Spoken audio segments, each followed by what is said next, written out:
सांगड़ में ख़बर ईंदा हालत सांगड़ भरसां चोटियारू थाने जे गोठ हाजी खावंद बख्श लेगारी में रात देर सां जवाबदार जमीन जी मालकी तां नौजवान मोहम्मद लेगारी के छुरिन जा वार करे जख्मी करे छड़ियो, जंहिं के वारिस गणती जोगी हालत में सिविल अस्पताल सांगड़ खड़ाए आया, जितां जख्मी नौजवान के 20 टांका लगा। जॾहिं त जख्मी थियल नौजवान जे वारसन मोहम्मद याकूब लेगारी ॿुधायो त मुंहिंजे भाणेजे मोहम्मद लेगारी जे 2.5 एकड़ ज़मीन ते मोहम्मद यूनिस लेगारी, संदसि पुट सदाकत लेगारी, नज़ाकत लेगारी ऐं लियाकत हथियारनि जे ज़ोर ते कब्ज़ो करे वेठल आहिनि, जेके असांखे पंहिंजी ज़ाती ज़रई ज़मीन मां फ़सुल बि लूण नथा ॾियनि। हिननि वधीक चयो त असीं अहिड़ी शिकायत एसएसपी सांगड़ खे ॾिनी त तंहिं ते जवाबदार यूनिस लेगारी, संदसि पुट नज़ाकत लेगारी, सदाकत लेगारी राति देर सां हथियार साण करे मुंहिंजे भाणेजे ते छुरियुनि सां हमलो करे फरार थी विया आहिनि। हिननि वधीक चयो त असां कब्ज़ा माफ़िया यूनिस लेगारी, संदसि पुटनि मां जानी ऐं माली ख़तरो आहे, हू कंहिं बि वक़्तु असां ते ॿीहर हमलो करे सघनि था। हिननि डीआईजी शिद बेनज़ीराबाद ऐं एसएसपी सांगड़ खे नोटिस वठी हमलो कंदड़ जवाबदारनि जे खिलाफ कानूनी कार्रवाई करण जी घुर कई आहे।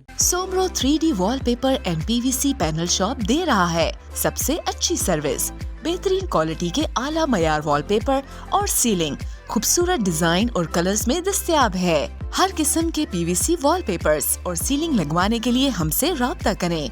हैदराबाद, कासिमाबाद, लतीफाबाद, जामशोरो, मीरपुर खास और सिंध के मुख्तलिफ शहरों में सर्विस मौजूद है। Soomro 3D wallpaper and PVC panel. राब्ता नंबर रांझन अली सोमरो 0333 370 2516, व्हाट्सएप 0333 370 7886। मज़ीद ख़बरनि ऐं तफ़सीलात लाइ विज़िट कयो असांजी वेबसाइट www.awamiNewsHD.com ऐं ॾिसंदा रहो अवामी न्यूज़ HD।